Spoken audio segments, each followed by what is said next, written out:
पढ़ रहे क्लासेस आप सभी स्टूडेंट का एक बार फिर से स्वागत किया जाता है। Good evening to all of you and कैसे हो भाई आप सभी बच्चे, कैसी चल रही है आप सभी की तैयारी? ठीक है, तो हम जो टॉपिक डिस्कस कर रहे हैं लास्ट 2 क्लासेस से, दैट इज केमिकल बॉन्डिंग। काफ़ी इम्पोर्टेंट टॉपिक है। तो कल बेसिकली सारा जो कल क्लास नंबर 2 थी उसमें मेनली हमने डिस्कशन किया था आयोनिक बॉन्ड के बारे में। एंड कल आयोनिक बॉन्ड के साथ साथ मैंने आपको हाइड्रेशन एनर्जी के बारे में भी पढ़ाया था, है ना। हाइड्रेशन एनर्जी एंड कैसे गैसियस आयंस का साइज अलग होता है एंड एक्वस आयंस का साइज अलग होता है। ठीक है, तो ये सारी डिस्कशन हम कर रहे थे। कल हमने आयोनिक कंपाउंड्स की प्रॉपर्टीज के बारे में भी पढ़ना स्टार्ट किया था कि आयोनिक कंपाउंड्स की क्या क्या प्रॉपर्टीज होती हैं। ठीक है, तो lattice energy, hydration energy and physical state सारा कुछ हम डिस्कस कर चुके हैं। हेलो विकी, सपना, अमन, इम्तियाज, गौरव, आर्यन, आप सभी का बहुत बहुत स्वागत है। तो आज का जो डिस्कशन का टॉपिक है वो भी काफ़ी ज़्यादा इंपॉर्टेंट है। हो सकता है आप में से कुछ स्टूडेंट्स ने नाम जरूर सुना हो, जिन्होंने नहीं सुना वो आज सुन लेंगे। तो आज हम बात करेंगे basically covalent character in a ionic bond. Covalent character in a ionic bond. देखिए, जैसा कि बात यह कि कोई भी बॉन्ड यूनिवर्स में, कोई भी बॉन्ड ना तो 100% आयोनिक होता है एंड ना ही 100% कोवलेंट होता है। कोवलेंट बॉन्ड में भी आयोनिक करैक्टर देखने को मिलेगा एंड आयोनिक बॉन्ड में भी कोवलेंट करैक्टर देखने को मिलता है। ठीक है, तो बाकी Arzoo good evening, Komal good evening, Nishu good evening, Purnima, Sheetal, आप दोनों भी अगर गुड इवनिंग बोल देंगे तो बड़ा अच्छा रहेगा। मुझे लगेगा कि मोस्टली बच्चे क्लास में आ चुके हैं। तो कोवलेंट करैक्टर आज हम पता करेंगे कि आयनिक बॉन्ड में कोवलेंट करैक्टर जनरेट क्यों होता है और होता है तो किस हद तक होता है, हम कैसे उस कोवलेंट करैक्टर को मेजर कर सकते हैं। एंड इसी टॉपिक को एक और नाम से जाना जाता है, that is very very much important, जिसे हम फजान्स रूल के नाम से जानते हैं भाई। इसी को हम क्या बोलते हैं, हमारा फजान्स रूल बोलते हैं। इसके ऊपर कई बार क्वेश्चन बन जाते हैं, इसके ऊपर कई बार अच्छे क्वेश्चन बन जाते हैं। तो in universe neither any bond is 100% ionic and nor it is 100% covalent. Each bond has mixed character of covalent and ionic. In ionic bond जो covalent character measured in ionic bond, तो ये फजान्स नाम के एक साइंटिस्ट थे। Good evening पूर्णिमा। तो फजान्स नाम के एक साइंटिस्ट थे, उन्होंने इसके बारे में सबसे पहले हमें बताया था। इसका नाम इसलिए फजान्स रूल पड़ गया। दूसरी बात यह कि ये हमें क्वालिटेटिव आइडिया देता है। देखिए, दो चीजें होती हैं, क्वालिटेटिव आइडिया देता है, क्वालिटेटिव आइडिया देता है, क्वालिटेटिव आइडिया। क्वालिटेटिव आइडिया का मतलब कंपैरिजन आप कर सकते हैं। देखिए, जैसे अगर आप बात करोगे फ्राडेज के 2 लॉ, फ्राडेज के लॉ पढ़ाए जाते हैं आपको, फ्राडेज लॉ, है ना। तो वो किसके बारे में आइडिया देते हैं, वो क्वांटिटी, न्यूमेरिकल वैल्यू के बारे में आइडिया देते हैं। क्वालिटेटिव आइडिया का मतलब वो बस आपका बता देंगे कि हाँ इससे ज्यादा होगा, इससे कम होगा। एग्जैक्ट वैल्यू वो नहीं बताते हैं, एग्जैक्ट वैल्यू वो नहीं बताते हैं। अब देखिए, क्यों किसी आयोनिक कंपाउंड में कोवलेंट करैक्टर आता है। जैसा कि आपको पीरियोडिक प्रॉपर्टीज में मैंने पढ़ाया है, जो कोवलेंट होता है वो छोटे साइज का होता है, सॉरी जो कटायन होता है वो छोटे साइज का होता है एंड अनायन जो है वो बड़े साइज का होता है। ठीक है ना, ये बात मैंने आपको ऑलरेडी बताई हुई है कि कटायन का जो साइज है वो छोटा होता है। फॉर एग्जांपल, ज्यादा दूर जाने की बात ही नहीं है, ये कटायन रहा और ये आपका अनायन रहा, तो अनायन का साइज बड़ा होता है कटायन से। अब कटायन का साइज अगर छोटा है तो इसका इफेक्टिव न्यूक्लियर चार्ज ज्यादा होता है, इफेक्टिव न्यूक्लियर चार्ज ज्यादा होगा। तो कटायन का जो जेड इफेक्टिव होता है वो बहुत ज्यादा होता है। ठीक है, तो अब क्या होगा, ये जो अनायन है इसका जो इलेक्ट्रॉन पेयर है, ये जो अनायन है इसका जो इलेक्ट्रॉन पेयर है, इस कटायन का हमेशा, चलो यहाँ पे एक आयोनिक बॉन्ड बना हुआ मानते हैं कि यहाँ पे एक आयोनिक बॉन्ड बना हुआ इनके बीच में, फिर भी इसको कटायन की टेंडेंसी रहती है, फिर भी ये कटायन चाहता है कि मुझे और इलेक्ट्रॉन पेयर मिल जाए, मुझे और इलेक्ट्रॉन पेयर मिल जाए। तो ये कटायन क्या करता है, देखिए कटायन अब थोड़ी सी देर के बाद, ये आपका कटायन हो गया, तो थोड़ी सी देर के बाद अनायन आपको कुछ ऐसे देखने लग जाता है। थोड़ी सी देर के बाद अनायन का जो इलेक्ट्रॉन क्लाउड है वो आपका इस कटायन की तरफ पोलराइज्ड हो जाता है। ठीक है ना, तो ये आप देख सकते हैं कि जो ये इलेक्ट्रॉन पेयर है अब ये इसकी तरफ चला गया। ऐसा क्यों होता है, क्योंकि कटायन को इलेक्ट्रॉन की लगातार भूख बनी हुई है। तो इसलिए क्या होगा, जैसे जैसे ये इस अनायन का इलेक्ट्रॉन क्लाउड सेंटर में जाएगा, बीच में आएगा यहाँ पे, तो यहाँ पे शेयरिंग वाला फंडा हो गया भाई। बीच में आने का मतलब तो है शेयरिंग वाला फंडा हो गया, और इसीलिए बोला जाता है कोवेलेंट बॉन्ड कैसे बनता है, शेयरिंग ऑफ इलेक्ट्रॉन से बनता है। कोवेलेंट बॉन्ड कैसे बनता है, शेयरिंग ऑफ इलेक्ट्रॉन से। तो आप यहाँ पे लिखोगे electron cloud of अनायन is डीफॉर्म्ड, electron cloud of अनायन is डीफॉर्म्ड। तो इलेक्ट्रॉन क्लाउड जो होता है अनायन का वो डिफॉर्म्ड हो जाता है, वो कुछ इस तरीके से हो जाता है। उसका रीजन क्या है कि इसका जेड इफेक्टिव ज्यादा होता है और इसकी इलेक्ट्रॉन लेने की क्षमता बनी रहती है। हालांकि बॉन्ड बन गया उसके बाद भी, अब जैसे जैसे अगर ये इसको अट्रैक्ट करेगा इलेक्ट्रॉन पेयर को, तो ये सेंटर में आएगा, और जैसे ही इलेक्ट्रॉन सेंटर में आएगा समथिंग शेयरिंग जैसी फीलिंग आएगी, और इससे हमें पता लग जाएगा कि यहाँ पे तो कोवेलेंट कैरेक्टर आ गया। ठीक है, तो इसको आप अगर वर्डिंग में लिखना चाहते हैं तो लिख लीजिए भाई। अगर आप इसको वर्डिंग में लिखना चाहते हैं तो लिख लीजिए, when cation and anion approach each other for the formation of ionic bond. लिख लो भाई साथ के साथ, when cation and anion when cation and anion approaches each other for the formation of ionic bond, due to higher effective nuclear charge of cation, it attracts electron cloud of anion towards itself। ठीक है, तो क्या करता है, जब ये दोनों approach करते हैं तो कटायन का इफेक्टिव न्यूक्लियर चार्ज ज्यादा होने की वजह से कटायन अनायन के इलेक्ट्रॉन क्लाउड को अपनी तरफ अट्रैक्ट करता है। ठीक है, due to which partial neutralization of charge occur and it develop covalent character. तो यहाँ पे क्या हो जाता है, पार्शियली ये जो इलेक्ट्रॉन क्लाउड ये कुछ आ जाता है, जिसकी वजह से इसके अंदर कोवेलेंट कैरेक्टर जनरेट हो जाता है। Phenomena of deformation of electron cloud of anion by cation is known as polarization. Yes, एक नया वर्ड आ गया, इसको भी ध्यान से रखिएगा, पोलराइजेशन। इसको क्या बोलेंगे, पोलराइजेशन। तो पोलराइजेशन का मतलब होता है, पोलराइजेशन इस फिनोमिना का ही नाम है, इस अनायन के इलेक्ट्रॉन क्लाउड का डीफॉर्मेशन होना with the help of cation, इस फिनोमिना को बोला जाता है पोलराइजेशन। और जितना ज्यादा पोलराइजेशन होगा उतना ज्यादा ही कोवेलेंट कैरेक्टर होगा, है ना। दोबारा से सुन लीजिए मेरी बात को कि व्हाट इज पोलराइजेशन।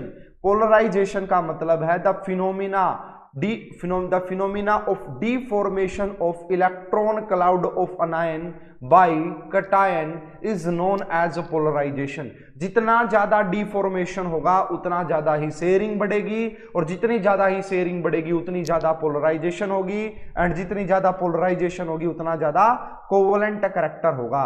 तो यहाँ पे एक बात और ध्यान रखिएगा कि ये जो पोलराइजेशन है this is applicable for अनायन, this is polarization, this is applicable for anion। तो ये बेसिकली आपका अनायन के लिए एप्लीकेबल होती है। दूसरी जो यहाँ पे टर्मिनोलॉजी आती है फजान्स रूल के अंदर, that is polarizing power, PP से डिनोट करेंगे। देखिए पोलराइजेशन का मतलब है अनायन का इलेक्ट्रॉन क्लाउड कितना डिफॉर्म हो रहा है ना, अनायन का इलेक्ट्रॉन क्लाउड कितना डिफॉर्म हो रहा है। And polarising power is used for cation, कि कटायन ने कितना, the tendency of cation to attract the tendency of cation to attract the electron cloud of anion. भाई कटायन की वो क्षमता जिससे कि वो आपका अनायन का इलेक्ट्रॉन क्लाउड अपनी तरफ खींचे, उसी को हम पोलराइजिंग पावर बोलेंगे। उसी को हम क्या बोलेंगे, पोलराइजिंग पावर बोलेंगे। तो ये बात क्या आपको समझ में आई। It is defined for cation. तो पोलराइजिंग पावर जो होती है ये किसके लिए डिफाइन होती है, कटायन के लिए होती है। कटायन का ना, कटायन की क्षमता, कटायन की वो ताकत जिससे कि वो अनायन के इलेक्ट्रॉन क्लाउड को अपनी तरफ खींचता है, उसी को हम पोलराइजिंग पावर बोलते हैं। Polarization is applicable for anion negative charge वालों के लिए ये टर्मिनोलॉजी यूज की जाती है, एंड पोलराइजिंग पावर कटायन के लिए यूज की जाती है। ठीक है, अब हम बात करेंगे जी factors affecting polarisation and polarising power. अब क्या क्या फैक्टर्स इनको इफेक्ट करते हैं, तो फैक्टर अफेक्टिंग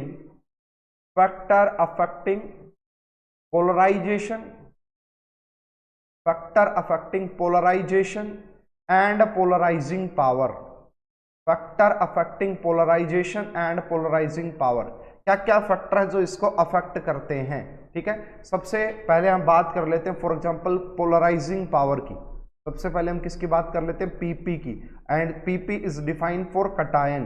तो एक बात ध्यान रखिएगा स्टूडेंट, कटायन का साइज, तो सबसे पहला जो फैक्टर यहाँ पे ए नाम दे देता हूं, ए, दिस इज यूज्ड फॉर, तो सबसे पहले हम नाम दे देते हैं ए, स्मॉल ए, तो ये किसके लिए यूज हो जाता है भाई, size of ion, this is use for size of ion, तो ये साइज ऑफ आयन के लिए यूज होता है। ठीक है, देखिए कटायन का जितना छोटा साइज होगा उतना ज्यादा ही जेड इफेक्टिव होगा। ओके गौरव बताइए क्या रिपीट करूं मैं, जल्दी से बताइए क्या रिपीट करूं मैं। देखिए भाई इसको आप ऐसे समझो कि जब एक कटायन और एक अनायन अप्रोच करते हैं एक दूसरे को, ठीक है, जब आयोनिक बॉन्ड बना होगा तो इस कटायन का इफेक्टिव न्यूक्लियर चार्ज ज्यादा, क्योंकि छोटा साइज है। आपको ऑलरेडी ये बात बार बार पढ़ाई गई है, जितना ज्यादा इफेक्टिव न्यूक्लियर चार्ज होता है उतना छोटा साइज होता है, ठीक है ना, उतना छोटा साइज होता है। ठीक है, तो ये कटायन क्या करेगा, बेशक इसका बॉन्ड आयनिक बन गया लेकिन इस कटायन को फिर भी भूख लगी रहेगी, इलेक्ट्रॉन इलेक्ट्रॉन इलेक्ट्रॉन, तो ये इतनी भूख से बेचारा अनायन परेशान हो जाएगा। अनायन क्या करेगा, ये रहा, ठीक है, अनायन इसकी तरफ अपना इलेक्ट्रॉन क्लाउड लेके चलेगा, और जैसे ही लेके चलेगा अब वो थोड़ा सा इलेक्ट्रॉन क्लाउड बीच में आ जाएगा, और बीच में आने का मतलब होता है कि यहाँ पे बेसिकली क्या हो गया, शेयरिंग होगी, और शेयरिंग से कोवेलेंट करैक्टर आया। फिर यहाँ पे मैंने दो टर्मिनोलॉजी यूज की है। First one is polarization. Polarization किसकी क्षमता है, किसकी ताकत है, भाई मेरी ताकत क्या है टीचर की, मेरी ताकत है पढ़ाना, तो अनायन की ताकत को पोलराइजेशन बोलेंगे।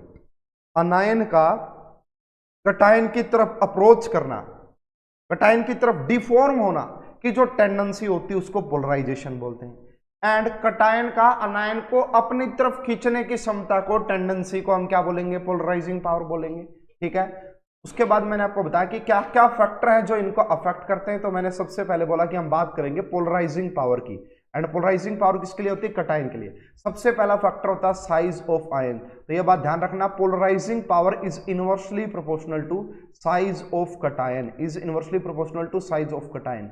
कटायन का साइज जितना छोटा होगा उतना ज्यादा इफेक्टिव न्यूक्लियर चार्ज होगा, एंड जितना इफेक्टिव न्यूक्लियर चार्ज होगा उतना ज्यादा वो अनायन से इलेक्ट्रॉन को खींचेगा, जितना ज्यादा अनायन से इलेक्ट्रॉन को खींचेगा उतनी ज्यादा ही उसकी पोलराइजिंग पावर हो जाएगी, उतनी ज्यादा ही उसकी पोलराइजिंग पावर हो जाएगी।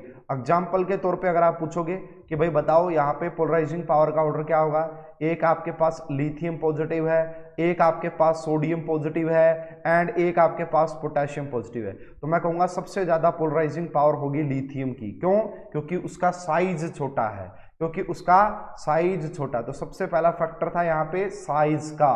Second B factor polarizing power के लिए, that is charge on cation, charge of ion या चार्ज ऑन आयन, जो भी आप बोलना चाहें, इस पे आप ध्यान रखिएगा। देखो जितना ज्यादा कटायन पे चार्ज होता है, देखो भाई एक बात समझना, बताना मुझे, एक मैंने लिख दिया Fe2 पॉजिटिव एंड दूसरा मैंने लिख दिया Fe3 पॉजिटिव, आप मुझे खुद ही बता दो कि किसको इलेक्ट्रॉन की ज्यादा भूख है, किसको इलेक्ट्रॉन बहुत ज्यादा मात्रा में चाहिए, Fe2 पॉजिटिव को या Fe3 पॉजिटिव को। आप खुद, ये कॉमन सेंस का क्वेश्चन है, तो यहां से मैं लिखूंगा कि जो पोलराइजिंग पावर होती है is directly proportional to charge on cation, charge on cation, हालांकि चार्ज के तो डायरेक्टली प्रोपोर्शनल होंगी दोनों ही। ठीक है, तो पोलराइजिंग पावर का मतलब होता है कटायन के ऊपर जितना ज्यादा चार्ज होगा, तो यहाँ पे 3 पॉजिटिव का चार्ज है तो इसको 3 इलेक्ट्रॉन की कमी है, इसको इलेक्ट्रॉन लेने की ज्यादा भूख लगी हुई है as compare to Fe2 positive, तो कटायन के ऊपर जितना पॉजिटिव चार्ज होता है ना, कटायन उतना ही इलेक्ट्रॉन डेफिशिएंट होता है, और जो जितना इलेक्ट्रॉन डेफिशिएंट होता है उसको उस चीज को लेने की उतनी ज्यादा भूख होती है। ठीक है, तो यहाँ पे आप देख सकते हैं, अगर मैं आपको एग्जांपल लिखूं कि भाई बताओ किसकी पोलराइजिंग पावर ज्यादा होगी, एक है Fe2 पॉजिटिव एंड दूसरा Fe3 पॉजिटिव, तो पक्का ही आपका किसकी ज्यादा रही होगी, Fe3 पॉजिटिव की, चार्ज के डायरेक्टली प्रोपोर्शनल होती है, चार्ज के डायरेक्टली प्रोपोर्शनल। इनके अलावा सिर्फ कटायन में ये फैक्टर देखने को मिलता है, इनके अलावा सिर्फ कटायन में ये फैक्टर देखने को मिलता है, and this is important factor, यह आपका इंपॉर्टेंट है factor, electronic configuration of cation, सिर्फ कटायन के लिए ये होता है ये फैक्टर तीसरा, ठीक है, 9 के लिए नहीं मिलेगा। Electronic configuration of cation. अब देखिए आपको यहाँ पे एक बात पढ़ाई जाती है, आरजू ने कहा 3, यस बिल्कुल सही बात है आरजू, सारे बच्चे कमेंट कर रहे हैं भाई, साथ साथ में इंटरैक्ट करें, लगना चाहिए कि है ना। तो it is experimentally observed, experimentally इस चीज को ऑब्जर्व किया गया, cations having pseudo noble gas, pseudo gas electronic configuration have more polarizing power as compared to cation having noble gas configuration। तो एक्सपेरिमेंटली किसको ऑब्जर्व किया गया, जिनकी भी सूडो नोबल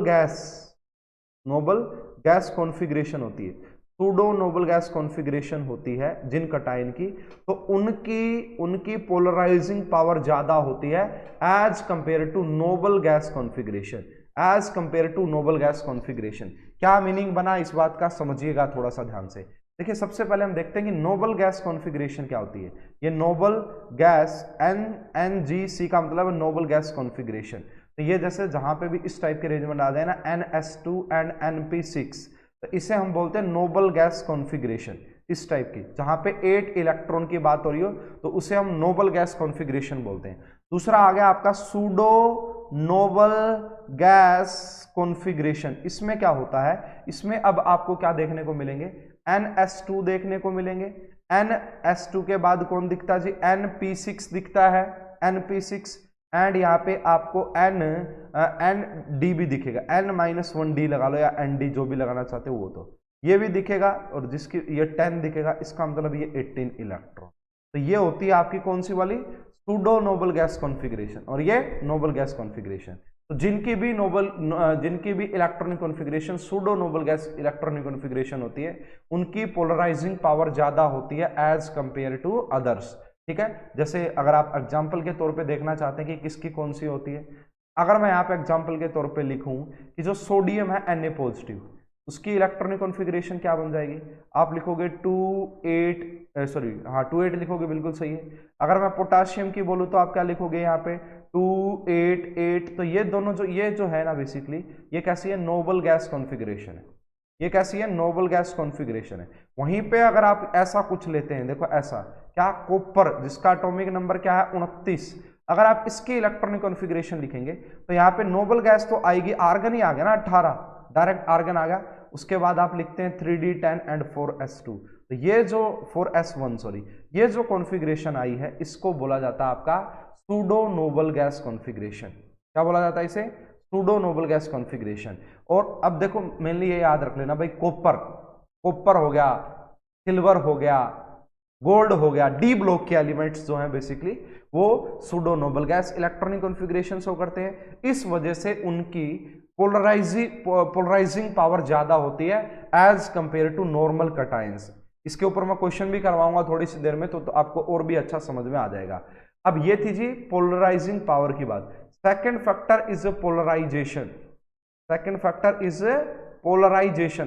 तो इसको कौन कौन से फैक्टर जो है अफेक्ट करते हैं, ये बिल्कुल सिंपल है, इसमें ज्यादा नहीं। तो सबसे पहली बात तो polarization is defined for anions, anions के लिए डिफाइन की जाती है। तो सबसे पहला तो वही फैक्टर होता है यहाँ पे साइज ऑफ आयंस, सबसे पहला तो वही फैक्टर होता है आपका साइज ऑफ आयंस। तो ये बात आप सभी को पता होनी चाहिए कि जो कैपिटल P से लिख देता हूं, is directly proportional to size of anion, directly proportional to size of anion. देखिए अनायन का जितना बड़ा साइज होगा ना, उतना ज्यादा ही उसके पास इलेक्ट्रॉन क्लाउड होगा, और जिसके पास जितना ज्यादा इलेक्ट्रॉन क्लाउड होता है ना, वो उसकी उतने अच्छे से डोनेशन कर सकता है। ठीक है, इसीलिए यहाँ पे लिखा कि साइज ऑफ आयंस जो होता है इज डायरेक्टली प्रोपोर्शनल। कटायन के साइज के इनवर्सली प्रोपोर्शनल था, अनायन के साइज के directly proportional. And second factor is charge on ions, charge. तो चार्ज तो भाई पक्का ही क्या होता है, डायरेक्टली प्रोपोर्शनल होता है। तो यहाँ पे आप लिख सकते हैं P, polarization is directly proportional to charge on anions. Anions के ऊपर जितना ज्यादा चार्ज बढ़ेगा उतना ज्यादा इलेक्ट्रॉन क्लाउड बढ़ेगा, जितना ज्यादा इलेक्ट्रॉन क्लाउड बढ़ेगा उतनी ज्यादा ही यहाँ पे बेसिकली क्या हो जाएगा, उतना ज्यादा ही बेसिकली क्या हो जाएगा, मतलब डिफॉर्मेशन होगी। ठीक है, अब ओवरऑल बात करें फैक्टर्स है ना, तो supporting sporting factor, sporting factor for covalent character, और सीसी का मतलब है कोवेलेंट कैरेक्टर। भाई क्या क्या ऐसे फैक्टर हैं, कौन कौन से ऐसे फैक्टर हैं जो कोवेलेंट कैरेक्टर को सपोर्ट करेंगे? सबसे पहला जो फैक्टर है स्मॉल साइज, देखो कटायन का जो साइज है जितना छोटा होगा, स्मॉल साइज ऑफ कटायन, जितना कटायन का साइज छोटा होगा उतनी ज्यादा क्या होती है, पोलराइजेशन, एंड उतनी ज्यादा ही कोवेलेंट कैरेक्टर होगा। जितना ज्यादा पोलराइजेशन होता है उतना ज्यादा ही कोवेलेंट कैरेक्टर होता है। Second is charge, B supporting factor है। High charge, small size of cation की जगह आप यहां पे लिखोगे high charge on cation and anion, high charge on cation and anion. Cation और अनायन पे जितना ज्यादा चार्ज होगा उतनी ज्यादा पोलराइजेशन एंड पोलराइजिंग पावर होगी। And third one is pseudo noble gas configuration of cation. Fourth one is higher size of cation, fourth one is higher size of anion. Anion का size जितना बड़ा होगा उतनी ज्यादा पोलराइजेशन होगी, जितनी ज्यादा पोलराइजेशन होगी उतना ज्यादा कोवेलेंट कैरेक्टर होगा। तो ये बात आपको समझ में आ जानी चाहिए एकदम से। अब हम बात करते हैं यहाँ पे कि एप्लीकेशन क्या है, ठीक है, फजान्स रूल की एप्लीकेशन क्या क्या है। देखिए अगर किसी आयोनिक कंपाउंड में, यहीं पे लिख लेते हैं साथ में, अगर किसी आयोनिक कंपाउंड में कोवेलेंट कैरेक्टर आ रहा है तो पक्का ही उसकी प्रॉपर्टी चेंज होंगी, पक्का ही उसकी प्रॉपर्टीज चेंज हो जाएंगी कंपाउंड की। तो application of FR फजान्स rule, applications of फजान्स rule की इसकी क्या क्या एप्लीकेशन होती है। सबसे पहली बात तो आपको ये ध्यान रखनी है जो पोलराइजिंग पावर होती है is uh directly and polarising power या पोलराइजेशन ये डायरेक्टली प्रोपोर्शनल होती कोवेलेंट कैरेक्टर के। जितनी ज्यादा ये दोनों फैक्टर होंगे उतना ज्यादा ही कोवेलेंट कैरेक्टर होगा। अब देखिए एक आयोनिक कंपाउंड में जितना ज्यादा कोवेलेंट कैरेक्टर बढ़ता है उसका आयोनिक कैरेक्टर कम होगा, तो is inversely proportional to MP and BP। This is important, MP and BP। तो भाई किसी भी आयोनिक कंपाउंड में अगर कोवेलेंट कैरेक्टर आएगा तो वहां पे मेल्टिंग और बॉइलिंग पॉइंट कम होना स्टार्ट हो जाएंगे। क्या होना स्टार्ट हो जाएंगे? कम। दूसरी बात, जो कोवेलेंट कैरेक्टर है is inversely proportional to solubility in water. किसी आयोनिक कंपाउंड में अगर कोवेलेंट कैरेक्टर आएगा तो वहां पे उसकी सोल्यूबिलिटी भी कम हो जाती है, सोल्यूबिलिटी इन वाटर भी क्या हो जाएगी आपका ये रहा। And next factor is colour imparting tendency, colour imparting tendency. तो कलर इम्पार्टिंग टेंडेंसी, तो ये इसके यूज है। जो क्वेश्चन बनते हैं ना वो इनके ऊपर बनेंगे भाई, जो क्वेश्चन बनेंगे वो इनके ऊपर बनेंगे, तो इसको आप ध्यान दे लेना। देखिए जब भी आप किसी आयोनिक कंपाउंड में कोवेलेंट कैरेक्टर लाएंगे तो ये चेंजेस आपको देखने को मिलेंगे। किसी को भी अगर इसमें डाउट है तो जल्दी से डिस्कस कर ले। अभी मैं कुछ क्वेश्चंस आपको करवाऊंगा जिससे कि आपके काफी हद तक चीजें क्लियर हो जाएंगी। कुछ क्वेश्चंस मैं आपको करवाऊंगा अभी। बोलो भाई, सारे बच्चे कमेंट करके बताएंगे क्या ये आपको समझ में आ गया। अब एग्जाम्पल यहाँ पे हम देख लेते हैं। एक आपके पास है LiCl, एक है आपके पास NaCl, एक है आपके पास KCl और एक है आपके पास RbCl। तो बताइए कोवेलेंट कैरेक्टर का ऑर्डर क्या होगा? फटाफट से बताओ भाई, कोवेलेंट कैरेक्टर का ऑर्डर क्या होगा? दूसरा मेरे पास एक है Na2O and second one is MgO। इसमें बताइए कोवेलेंट कैरेक्टर का ऑर्डर क्या होगा? एंड तीसरा एक और एग्जांपल लिख लेता हूं। एक मैंने लिख लिया NaCl एंड दूसरा मैंने लिख लिया CuCl। तो बताइए कोवेलेंट कैरेक्टर का ऑर्डर क्या होगा? कोवेलेंट कैरेक्टर का ऑर्डर क्या होगा? तो मैंने सबसे पहले देखा, देखो कोवेलेंट कैरेक्टर दो तरीके से समझ सकते हो आप, दो तरीके से देखना, बड़े कंफ्यूज रहते हैं बच्चे इसको इन कंसेप्ट में। मैं बात कर रहा हूं एक आयोनिक कंपाउंड के अंदर कोवेलेंट कैरेक्टर, एक आयोनिक कंपाउंड के अंदर कोवेलेंट कैरेक्टर की बात कर रहा हूं। देखो अब हमने यहां से देखा यार, ये देखो ये भी क्लोरीन, ये भी क्लोरीन, ये भी क्लोरीन, तो अनायन तो सेम हटा दो। फिर हमने देखा कि चार्ज भी सेम है कटायन पे, एक पॉजिटिव एक पॉजिटिव एक पॉजिटिव एक पॉजिटिव। फिर हमने देखा यार यहाँ तो साइज बढ़ रहा है कटायन का, अगर कटायन का साइज बढ़ेगा तो कोवलेंट करैक्टर भी कम हो जाएगा। तो सबसे ज्यादा जो कोवलेंट करैक्टर हो जाएगा LiCl का, फिर NaCl के अंदर, फिर KCl के अंदर। और इसी चीज को है ना आप समझ सकते हैं, NiCl का छोटा होगा, NiCl सबसे ज्यादा कोवलेंट करैक्टर शो करेगा, NiCl सबसे ज्यादा कोवलेंट करैक्टर शो करेगा। किसी को भी कोई डाउट है तो डिस्कस करें। इस क्वेश्चन में हमने देखा कि अनायन तो सेम है, फिर हमने देखा यार कटायन Mg Na के ऊपर तो एक पॉजिटिव है और Mg के ऊपर तो दो पॉजिटिव है। तो आपको पढ़ाया गया था कि कटायन के ऊपर जितना ज्यादा चार्ज होगा, कटायन के ऊपर जितना ज्यादा चार्ज होगा उसकी पोलराइजिंग पावर उतनी ज्यादा। और दूसरी बात आप देख सकते हैं, एक Na पॉजिटिव और एक Mg2 पॉजिटिव, किस कटायन का साइज छोटा होता है? तो Mg2 पॉजिटिव का छोटा होता है। तो साइज वाले फैक्टर से देख लो, चार्ज वाले फैक्टर से देख लो, दोनों फैक्टर से ये पता लग रहा है कि इसका कोवलेंट करैक्टर ज्यादा होगा, इसका कोवलेंट करैक्टर ज्यादा होगा। इस क्वेश्चन का और आंसर बताइए, इस क्वेश्चन का और आंसर बताइए। तो यहाँ पे कटायन क्या था, अनायन क्या था, क्लोरीन क्लोरीन। बट यहाँ पे cation copper, and copper is pseudo noble gas electronic configuration, and cation जो कॉपर है वो pseudo noble gas electronic configuration show करता है, जिसकी वजह से उसका कोवलेंट करैक्टर ज्यादा होगा एज कंपेयर टू NaCl। किसी भी स्टूडेंट को अगर कोई भी डाउट है तो फटाफट से पूछ सकता है।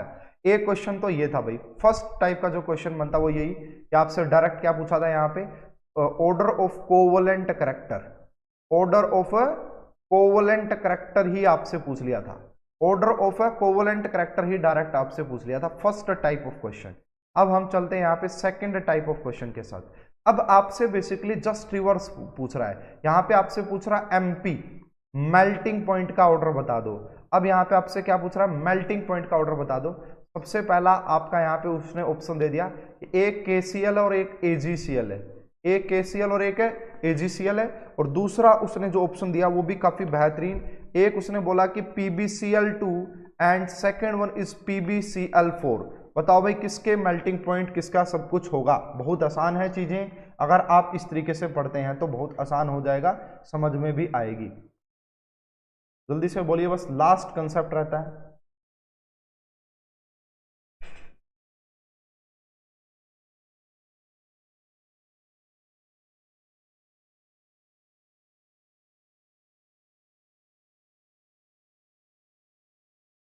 AgCl का ज्यादा होगा, क्यों क्यों होगा आर्यन ज्यादा AgCl का, क्यों होगा आर्यन AgCl का ज्यादा?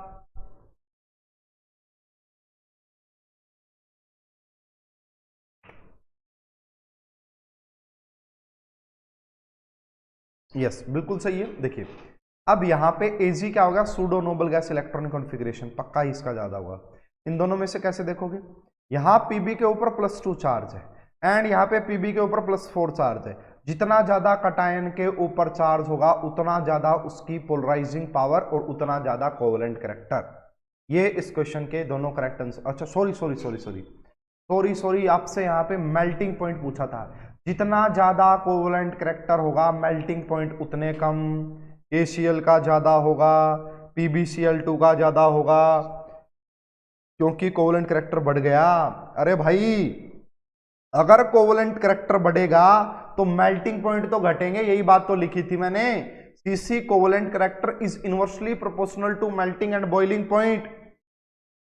तो इसका ये pseudo noble gas electronic configuration होने की वजह से इसके अंदर ज्यादा कोवलेंट करैक्टर है, इसलिए इसके मेल्टिंग पॉइंट कम होंगे, है ना। ऐसे रिवर्स में मत लो इस चीजों को।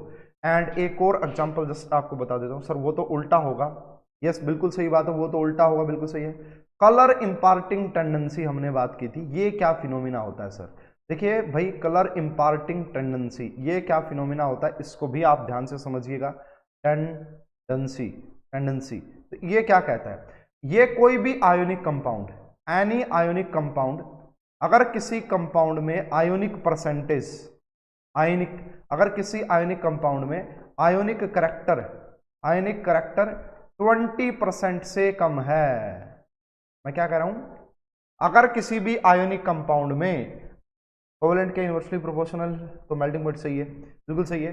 अगर किसी आयोनिक कंपाउंड में आयोनिक करैक्टर 20% से कम है तो वहां पे कलर इंपार्ट हो जाता है, वो कंपाउंड कलर शो करता है, वो कंपाउंड कलर शो करता है, चाहे उसके पास अनपेयर्ड इलेक्ट्रॉन हो चाहे वो ना हो। इसका एक बहुत बढ़िया एग्जांपल है, जैसे आप यहां से ये एग्जांपल लीजिएगा, एक हमारे पास AgF, एक है हमारे पास AgCl, एक होता है हमारे पास AgBr एंड एक होता है हमारे पास AgI। देखना इस चीज को कैसे समझते हैं। एग्जामिनर कंसेप्चुअल क्वेश्चन पूछ सकता है यहां से कि NaCl की को जलाएंगे तो कलर इंपार्ट होगा। अच्छा जी, क्यों भाई, क्यों होगा इम्तियाज, क्यों होगा इम्तियाज, बताओ मुझे। NaCl को जलाएंगे तो कलर इंपार्ट होगा, क्यों, आपने ये बात बोली है, और आप यहां पे कैसे लिंक निकाल रहे हैं उसका मुझे ये नहीं समझ में आया। देखो तो यहां पे ये देखा जाता है कि दिस इज कलरलेस, ये कैसा होता है, ये कलरलेस होता है, कलरलेस, ठीक है। ये देखा जाता है, बार बार आपको पढ़ाया जाता है कि AgCl के व्हाइट कलर के पीपीटी, तो यहां पे क्या हो जाता है भाई आपका व्हाइट कलर, यहां पे क्या हो जाता है व्हाइट कलर के पीपीटी आते हैं। इसके जो देखे गए हैं वो आपका लाइट येलो कलर के पीपीटी, इसके जो है वो देखे जाते हैं आपका लाइट येलो कलर के पीपीटी।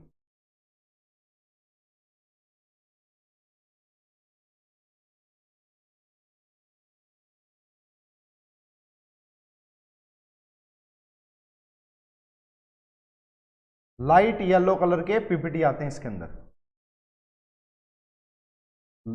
लाइट येलो, और इसके अंदर जो देखे जाते हैं वो है आपका डार्क येलो कलर पीपीटी या डार्क येलो कलर।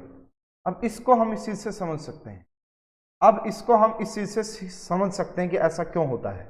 देखिए अब यहां से सीधा सा कंसेप्ट लगाइए, एक बात बोला गया कि देखो यहाँ पे Ag तो कॉमन हो गया, Ag तो छोड़ ही दो, अब आपका अनायन का साइज बढ़ रहा है, अगर अनायन का साइज बढ़ेगा तो कोवलेंट करैक्टर भी बढ़ेगा, अगर कोवलेंट करैक्टर बढ़ेगा तो कलर इंपार्टिंग टेंडेंसी भी बढ़ेगी, कलर इंपार्टिंग टेंडेंसी भी बढ़ेगी। यहां से आप इस एग्जांपल से समझ सकते हैं कि कोवलेंट करैक्टर बढ़ने से क्यों कलर इंपार्टिंग टेंडेंसी बढ़ती है, तो इसको भी एक्सप्लेन कर रहा है। एक और छोटा सा एग्जांपल, जो PbCl2 होता है वो बेसिकली व्हाइट कलर का होता है, लेकिन जो PbI2 होता है वो येलो कलर का होता है। इसमें भी सेम रीजन दिया जाता है कि अनायन का साइज बड़ा होने से कोवलेंट करैक्टर बढ़ेगा, अगर कोवलेंट करैक्टर बढ़ेगा तो परसेंटेज आयनिक करैक्टर कम होगा, जिसकी वजह से कलर इंपार्टिंग टेंडेंसी आ जाएगी, जिसकी वजह से कलर इंपार्टिंग टेंडेंसी आ जाएगी।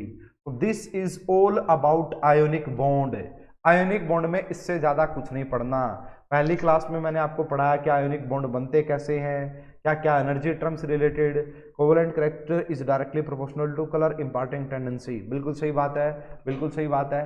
अब हम चलते हैं जी हमारा नेक्स्ट टाइप ऑफ बॉन्ड, जो कि इस चैप्टर में सबसे ज्यादा यूज होगा। अब पूरे चैप्टर में सिर्फ इस कोवलेंट बॉन्ड की ही बात की जाएगी, अब इस पूरे चैप्टर में कोवलेंट बॉन्ड की ही बात करेंगे।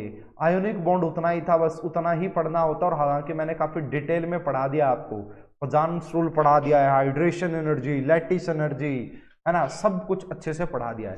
तो कोवलेंट बॉन्ड की बात करते हैं, और इसको लेके बहुत सारी थ्योरीज आई हैं, जैसे लेविस की ऑक्टेट थ्योरी थी, उसके बाद आपका जो है VBT आएगी, उसके बाद VBT के बाद हम VBT में दो मेजरली कंसेप्ट पढ़ेंगे, ओवरलैपिंग एंड हाइब्रिडाइजेशन, उसके बाद वेसपर थ्योरी आएगी, उसके बाद MOT मोलिकुलर ऑर्बिटल थ्योरी आएगी, है ना। तो ऐसे ऐसे पूरा अब इसी के ऊपर चलेगा। बॉन्ड, कोवलेंट बॉन्ड कैसे बनता है, शेयरिंग ऑफ इलेक्ट्रॉन से। किससे बनता है, bond formed by, bond formed by, bond formed by sharing of electron, sharing of electron between two atom either same और डिफरेंट। ठीक है सर, रिपीट करना जी, कौन से वाला रिपीट करूं कोमल, कौन से वाला रिपीट करूं बताओ मुझे, इनमें से कौन सा रिपीट करूं जल्दी से बता दीजिए। और भाई अगर आपको डाउट्स आते हैं तो रुकवा के आपको ही रिपीट करवाना पड़ेगा, वो आपके लिए ज्यादा यूजफुल रहेगा। ठीक है, तो इसमें मैंने यही बताया है यहाँ पे कि अगर किसी भी आयोनिक कंपाउंड में उसका आयनिक करैक्टर 20% से कम हो जाएगा तो वो कलर शो करने लग जाता है। तो हमने यहाँ पे यही देखा कि भाई अनायन का साइज बढ़ता है तो पोलराइजेशन बढ़ता है। देखो मैंने फैक्टर्स लिखवाए आपके सामने, लिखे पड़े होंगे अभी तक भी। मैंने क्या लिखा, polarization is directly proportional to size of anion. Anion का जितना बड़ा साइज होगा उतनी ज्यादा पोलराइजेशन होगी, उतना ज्यादा ही उसके अंदर कोवेलेंट करैक्टर होगा।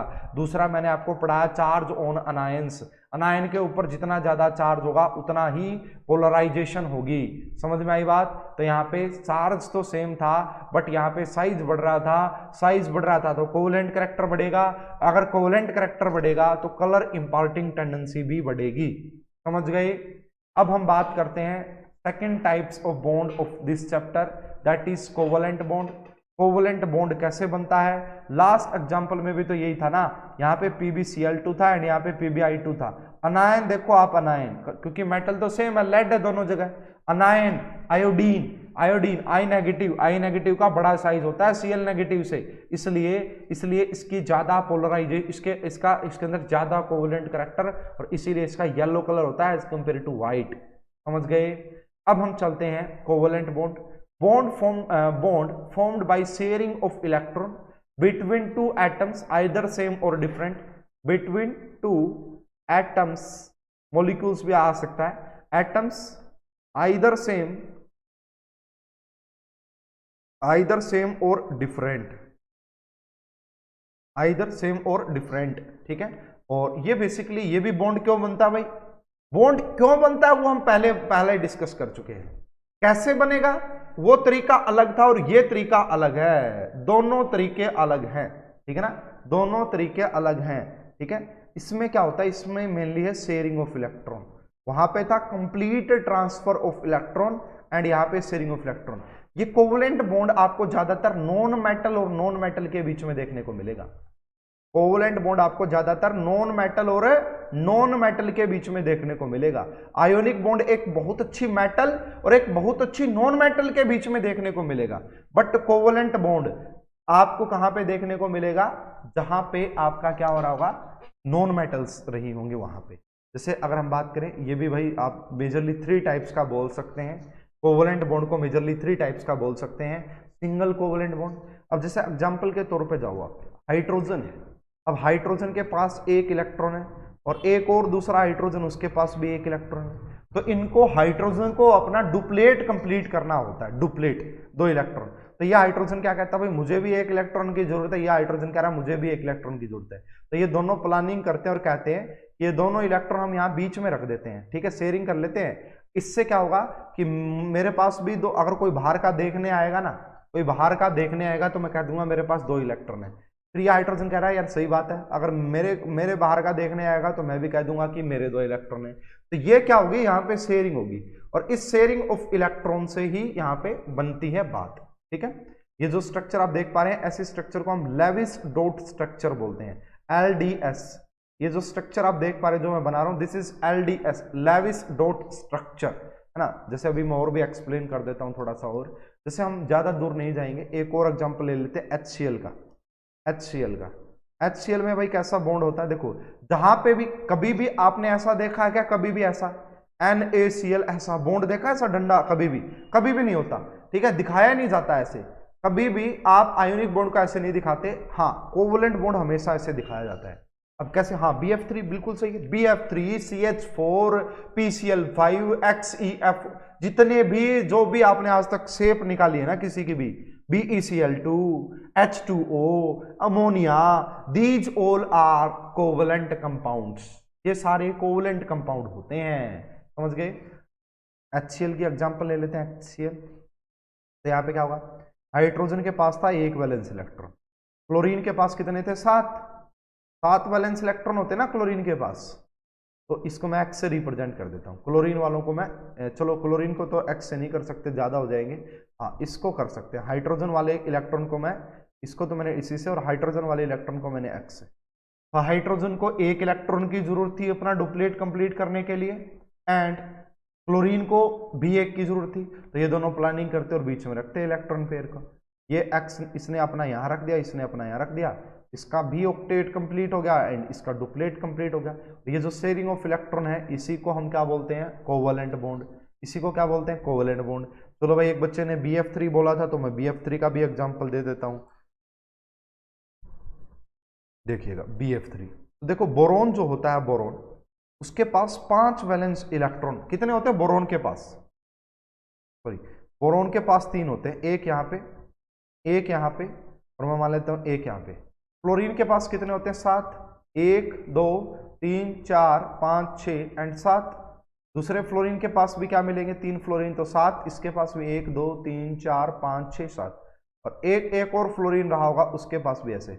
अब कहोगे सर ये आपने ऐसा क्यों बना दिया, दूर दूर से क्यों दिखाएं, इसके पीछे रीजन होता है, वो आपको आने वाले टाइम में पता लग जाएगा। तो यहाँ पे शेयरिंग होगी, इसका अपना ऑक्टेट, इसका अपना जो है ऑक्टेट कंप्लीट, यहाँ पे शेयरिंग होगी, इसका अपना ऑक्टेट कंप्लीट, यहाँ पे शेयरिंग होगी, इसका अपना ऑक्टेट कंप्लीट, एंड यहाँ पे आप देख सकते हैं, एंड यहाँ पे आप देख सकते हैं क्या, इन सभी का इसका ऑक्टेट कंप्लीट, 1 2 3 4 5 6। हालांकि इसका ऑक्टेट कंप्लीट नहीं होता है, इसीलिए इसको इलेक्ट्रॉन डेफिशिएंट कंपाउंड बोला जाता है। क्या बोला जाता है इसे, इलेक्ट्रॉन डेफिशिएंट कंपाउंड, या इसकी एक और बढ़िया डेफिनेशन होती है, this is hypovalent, this is हाइपोवैलेंट।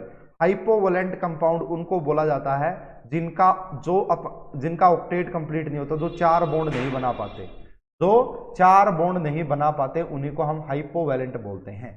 समझ में आ गई बात। तो भाई सिंगल बॉन्ड भी बन सकता है। सिंगल बॉन्ड कब बनता है, जब एक एक इलेक्ट्रॉन की शेयरिंग हो। डबल बॉन्ड कब बनेगा, नेक्स्ट स्ट्रक्चर में देख लेते हैं, जैसे एग्जांपल के तौर पे O2, बाकी इन सभी को मैं डिटेल में पढ़ाने वाला हूं। O2, तो ऑक्सीजन के पास क्या थे, 6 वैलेंस इलेक्ट्रॉन थे, 1 2 3 4 5 6। इस ऑक्सीजन के पास भी कितने थे, 1 2 3 4 5 6। तो इसको अपना ऑक्टेट कंप्लीट करने के लिए 2 चाहिए थे, उसको भी 2 चाहिए थे, दोनों ने 2 2 अपने बीच में रख दिए, इसका भी ऑक्टेट कंप्लीट और इसका भी ऑक्टेट कंप्लीट। तो इसकी वजह से एक बॉन्ड बन गया और इसकी वजह से 2 बॉन्ड बन गए। ठीक है, एग्जिस्ट इन डाइमर फॉर्म। इसकी बात कर रहे हो भाई, इसकी बात कर रहे हो, नहीं वो BH3 होता है निशु, वो BH3 होता है, this is BF3। BF3 dimer form में नहीं रहता, इसमें एक कंसेप्ट आएगा that is back bonding.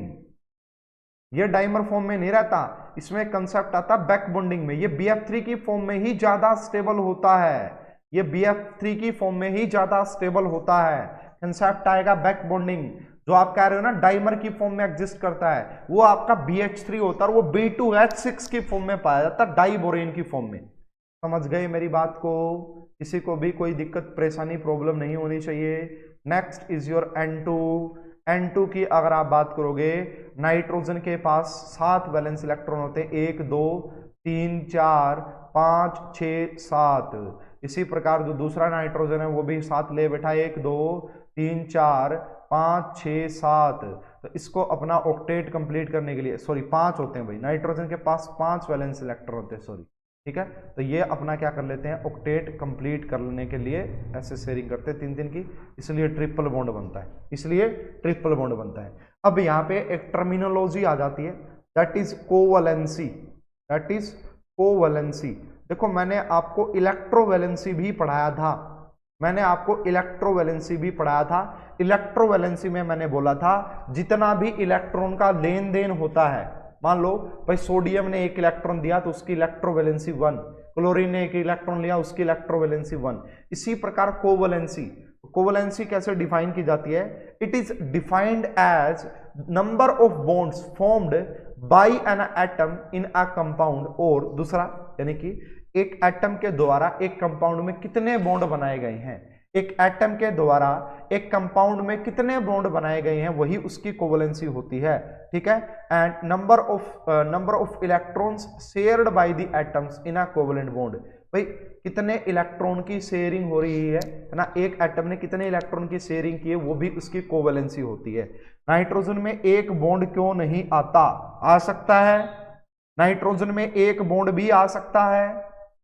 Nitrogen में आप कह रहे हो कि सिंगल बॉन्ड क्यों नहीं आएगा, अरे भाई इम्तियाज मुझे ये बताओ, बॉन्ड हम बना किस लिए रहे हैं। अब देखो थोड़ा सा आप टेक्निकली बात करें, टेक्निकल क्वेश्चन पूछेंगे तो बहुत बढ़िया। हाँ, कोई भी बॉन्ड बनाता क्यों है, ऑक्टेट कंप्लीट करने के लिए। अगर नाइट्रोजन एक बॉन्ड बनाएगा तो उसका ऑक्टेट कैसे कंप्लीट होगा, मुझे ये बताओ। अगर नाइट्रोजन आप कह रहे हो, देखो नाइट्रोजन के पास 5 वैलेंस इलेक्ट्रॉन, 1 2 3 4 और 1, ठीक है। इसी प्रकार नाइट्रोजन के पास 5, 1 2 3 4, ठीक है, और एक 5। अगर ये एक एक इलेक्ट्रॉन की शेयरिंग करेंगे तो इसके तो 6 ही रह गए, इसलिए सिंगल बॉन्ड नहीं। जो काम बना भी सकता है, देखो कंडीशन डिपेंड करती है। अब कहोगे कि नाइट्रोजन ने यहाँ पे सिंगल बॉन्ड क्यों नहीं बनाता, ये लो जी, अमोनिया में सिंगल बॉन्ड बनाता है, अमोनिया में नाइट्रोजन सिंगल बॉन्ड भी बनाता है, मतलब एक एटम के साथ। जरूरी नहीं है कि हमेशा डबल बॉन्ड बनाता है, ट्रिपल बॉन्ड ही बनाएगा नाइट्रोजन ना, सिंगल भी बना सकता है, डबल भी बना सकता है, ट्रिपल भी बना सकता है। सारा काम रिक्वायरमेंट के हिसाब से होगा, सारा काम रिक्वायरमेंट के हिसाब से होगा। और आगे जाके ये तो जस्ट ऊपर ऊपर की बातें पढ़ रहे हैं, जैसे ही अंदर घुसेंगे हाइब्रिडाइजेशन में, ओवरलैपिंग में, आपको और अच्छे से क्लियर हो जाएंगी चीजें, आपको और अच्छे से क्लियर हो जाएंगी चीजें, ठीक है। ये बात ध्यान रखिएगा भाई, ये बात ध्यान रखिएगा। यहाँ पे कोवलेंसी की बात कर रहा था मैं, तो आप शायद लिख लिया होगा, तो इसको लिख सकते हो, number of electrons shared by an atom, number of electrons shared by, number of electrons shared by the atoms, shared by the atoms is known as covalency, is known as covalency. एक ने कितने electron की sharing की है वही उसकी कोवलेंसी होती है। इसके बारे में यहाँ पे काफी अच्छा कंसेप्ट आ जाता है भाई। जो भी आपके सेकंड पीरियड के एलिमेंट होते हैं, जो भी आपके सेकंड पीरियड के एलिमेंट होते हैं, कौन कौन से, बेरिलियम, कार्बन, नाइट्रोजन, ऑक्सीजन, ये सारे, ठीक है। तो ये क्या, इनकी जो मैक्सिमम कोवलेंसी होती है वो 4 हो सकती है बस, इनकी जो मैक्सिमम कोवलेंसी हो सकती है वो 4 हो सकती है, 4 से ज्यादा नहीं हो सकती। ये बात ध्यान रखिएगा, 4 से ज्यादा नहीं हो सकती। इसीलिए कोई भी, ये काफी इंपॉर्टेंट क्वेश्चन है भाई, काफी बार बना है एग्जाम में, तो कोई भी सेकंड पीरियड का एलिमेंट अपना ऑक्टेट एक्सपैंड नहीं करता है, ऑक्टेट को एक्सपैंड नहीं कर सकता, ऑक्टेट को एक्सपैंड नहीं कर सकता, नहीं कर सकता। समझ में आई बात, क्यों नहीं कर सकता है, क्योंकि इसके पास भाई क्या है ना, वैकेंट डी ऑर्बिटल नहीं होते हैं, क्योंकि इसके पास वैकेंट डी ऑर्बिटल नहीं होते हैं। यहां पे अगर आप सेकंड पीरियड तक जाएंगे तो एस और पी होता है, अब एस का 1 डब्बा होता है एंड पी के 3 डब्बे होते हैं, तो मैक्सिमम 4 बॉन्ड ही बन सकते हैं। एक भाई एस में पहले पड़ा होगा, एक पी में पड़ा होगा और एक इसमें और इसमें, तो मैक्सिमम कितने बन सकते हैं, एक यहां से शेयरिंग हो सकती है, एक यहां से और एक यहां से और एक यहां से। अब यहाँ पे आपने कभी भी 2D नहीं सुना होगा, 2D नहीं सुना होगा, इसीलिए कोई भी सेकंड पीरियड का एलिमेंट अपना ऑक्टेट एक्सपैंड नहीं कर सकता है। जैसे कई बार एक क्वेश्चन आता है, विच ऑफ द फॉलोइंग, एक क्वेश्चन भाई बिल्कुल एंट्रेंस पैटर्न का क्वेश्चन है,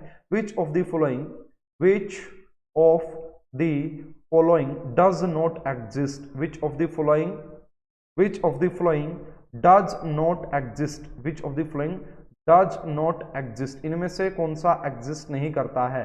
फर्स्ट उन्होंने लिख दिया कि आपका, फर्स्ट उन्होंने लिख दिया PCl5, बी ऑप्शन उन्होंने लिख दिया PF6 नेगेटिव, सी ऑप्शन उन्होंने लिख दिया NF5 एंड डी ऑप्शन उन्होंने लिख दिया, डी ऑप्शन उन्होंने लिख दिया आपका जो है अमोनियम आयन। बताओ फटाफट से आंसर, बहुत इजी क्वेश्चन है, बहुत ही इजी क्वेश्चन है, ऐसे क्वेश्चन आते हैं। So these show anomalous behaviour, बोल सकते हैं, ये भी बोल सकते हैं, लेकिन अनोमलस बिहेवियर के पीछे भी ये रीजन, ये तो होता ही होता है कि वैकेंट डी नहीं होते, उसके अलावा 2 और होते हैं।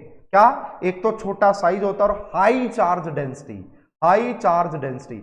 ये पॉइंट बहुत इंपॉर्टेंट है कि सेकंड पीरियड का एलिमेंट, कोई भी एलिमेंट अपना ऑक्टेट एक्सपांड नहीं कर सकता है। क्यों नहीं कर सकता, मैंने रीजन बता दिया, क्यों नहीं कर सकता मैंने रीजन बता दिया। यस, पूर्णिमा ने सबसे पहले और सबसे सही आंसर दिया, वेल डन पूर्णिमा। निशु ने भी बिल्कुल सही बोला है, बहुत बढ़िया निशु, बहुत बढ़िया। सपना का भी सही है, सभी का लगभग सही आना चाहिए, तो साफ साफ देख सकते हैं।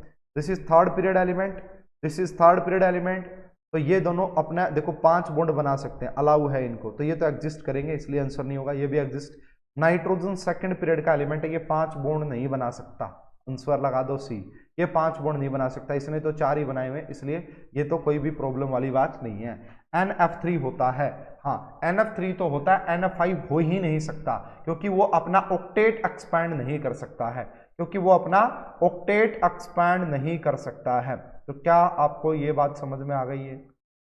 क्या आपको ये बात समझ में आ गई है भाई? किसी को कोई डाउट है तो फटाफट से डिस्कस कर ले, किसी को अगर कोई डाउट है तो फटाफट से डिस्कस कर ले। सेकंड हम चलते हैं भाई, सेकंड इसी का एक और special type of, that is coordinate bond. Coordinate bond और डैटिव बॉन्ड, कोऑर्डिनेट बॉन्ड और dative bond, coordinate bond and dative bond, ठीक है। अब ये क्या कहानी होती है? This is an special type of a covalent bond. ये कोई अलग से कोई बॉन्ड नहीं होता है, ये कोवलेंट बॉन्ड की ही एक स्पेशल टाइप होती है। देखिए जो नॉर्मल कोवलेंट बॉन्ड होता है वहां पे दो एटम दोनों शेयरिंग करते हैं, बट इसमें क्या होता है, इसमें एक तो करेगा अपना पूरा 2 इलेक्ट्रॉन शेयर। जैसे एग्जांपल देखिए, अमोनिया का एग्जांपल ले लेते हैं, NH3 है, NH3 और नाइट्रोजन के पास क्या है, यहाँ पे एक इलेक्ट्रॉन पेयर होता है पूरा, है ना, दो इलेक्ट्रॉन होते हैं। और यहाँ पे अगर आप BF3 की बात करोगे जो जस्ट अभी हमने देखा है, तो इसके पास क्या होता है, इसके पास 6 इलेक्ट्रॉन है, मतलब एक बॉन्ड के अंदर 2 इलेक्ट्रॉन होते हैं, 3 बॉन्ड है तो 6 है।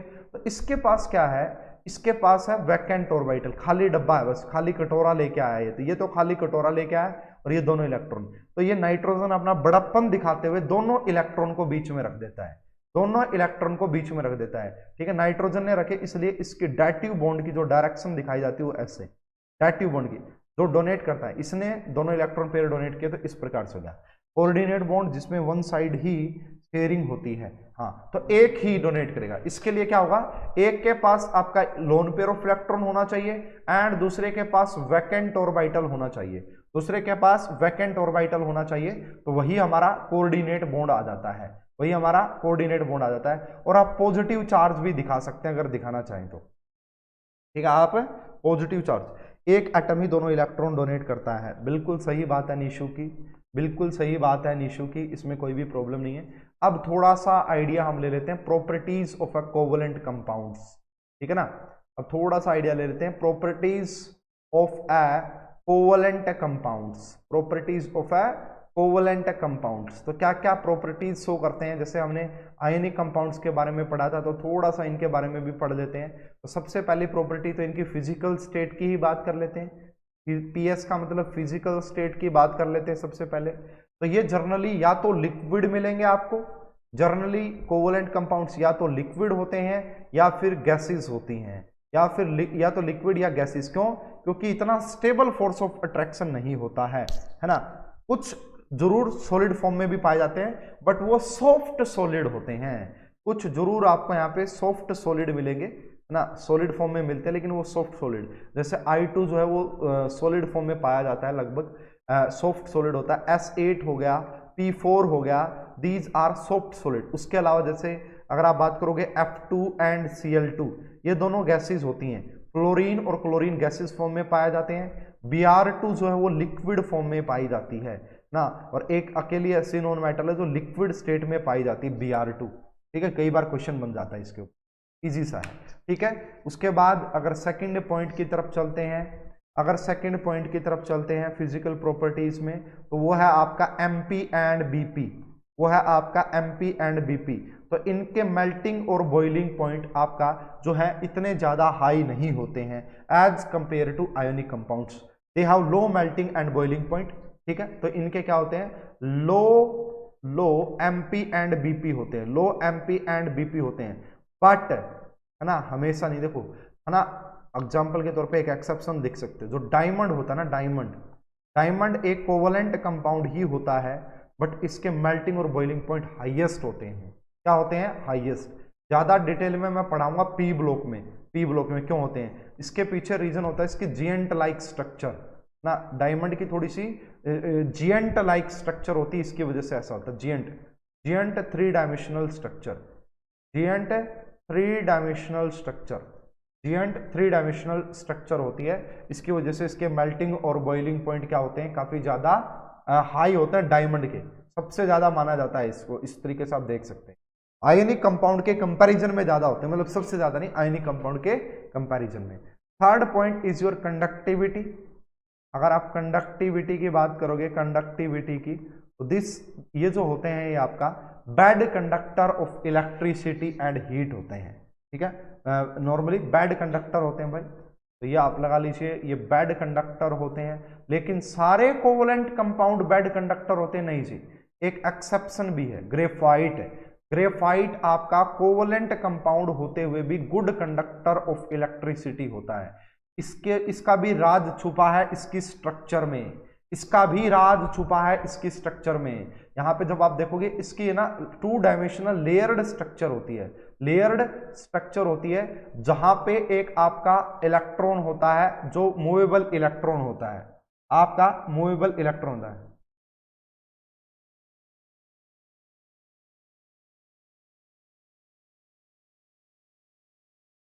ठीक है ना, समझ गए। तो कंडक्टिविटी, तो कंडक्टिविटी का भी आप यहां पे देख सकते हैं। Solubility, next factor is solubility. तो सोल्यूबिलिटी का हमें पता है लाइक डिसोल्व लाइक। तो जो कोवलेंट कंपाउंड होते हैं वो जर्नली बेसिकली क्या करते हैं, लाइक डिसोल्व लाइक के हिसाब से आप बोल सकते हैं नॉन पोलर सोलवेंट में घुलना ज्यादा पसंद करते हैं। Present in laid off pencil, lead of pencil. अच्छा ठीक है, पेंसिल का जो वो होता है भाई उसके अंदर प्रेजेंट होता है ग्रेफाइट, ऐसा बताया जा रहा है। ठीक है, काफ़ी जगह प्रेजेंट होता है ग्रेफाइट के अलावा भी। जो आपका ग्रीस होता है, ग्रीस में भी ग्रेफाइट का यूज किया जाता है ना। देखा होगा आपने कई बार टायर वगैरह पे या कहीं पे मशीन वगैरह में लगाया जाता है ग्रीस जो होता है, उसके पीछे भी राज उसकी स्ट्रक्चर ही होती है। तो सोल्यूबिलिटी की अगर आप बात करोगे तो यहाँ पे कंसेप्ट होता है like dissolve like, like dissolve like. तो ये जर्नली आपका नॉन पोलर सोलवेंट में घुलना पसंद करते हैं। ये जनरली इसमें नॉन पोलर सोलवेंट में घुलना पसंद करते हैं। Non polar solvent like benzene, toluene, chloro, ये जो होते हैं ना इसमें। ठीक है, 5th point is isomerisation. Yes भाई, ये देखो जो कोवलेंट बॉन्ड होता है वो डायरेक्शनल इन नेचर होता है। तो ऑर्गेनिक केमिस्ट्री किसकी केमिस्ट्री होती है वो बताना, कोई बच्चा बताए तो। ऑर्गेनिक केमिस्ट्री होती है कार्बन की केमिस्ट्री, एंड कार्बन हमेशा कोवलेंट बॉन्ड बनाएगा, ऐसे समझ लीजिए कार्बन कोवलेंट बॉन्ड बनाता है। ठीक है, और आइसोमेरिज्म पूरा चैप्टर आपने ऑर्गेनिक केमिस्ट्री में पढ़ा होगा काफी डिटेल में, मैंने भी पढ़ाया हुआ है, यूट्यूब चैनल पे भी है और जगह भी। तो आइसोमराइजेशन, तो सीबी जो होता है covalent bond is directional in nature, covalent bond is directional in nature, वो डायरेक्शनल नेचर का होता है, इस वजह से वो आइसोमराइजेशन का फिनोमिना शो करते हैं। और आइसोमराइजेशन क्या होते हैं, same molecular formula but different physical and chemical properties, but different physical and chemical property. समझ में आ गई मेरी बात आइसोमराइजेशन की।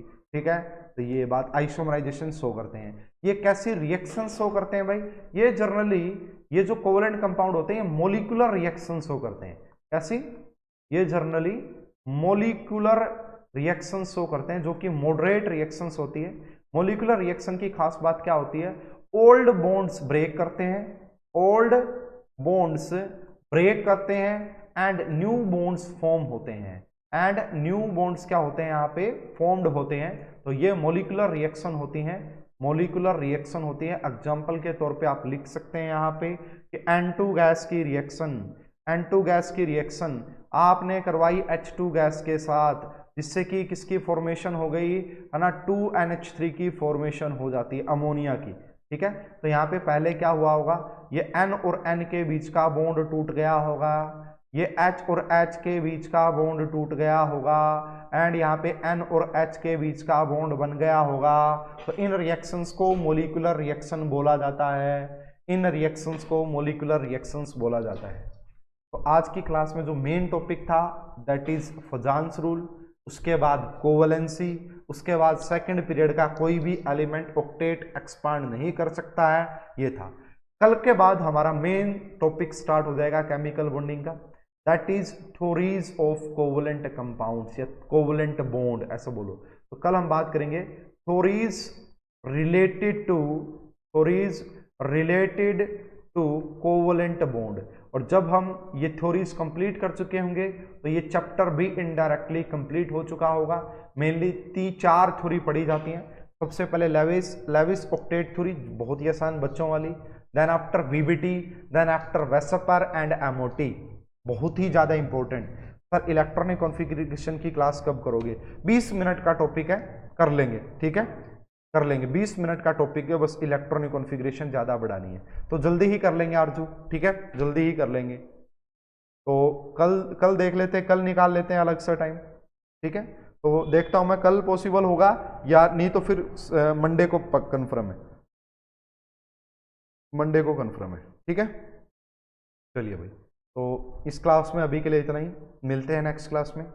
जब तक के लिए भाई आप अच्छे से प्रिपरेशन करते रहिए, कोई डाउट्स आए तो पूछते रहिए।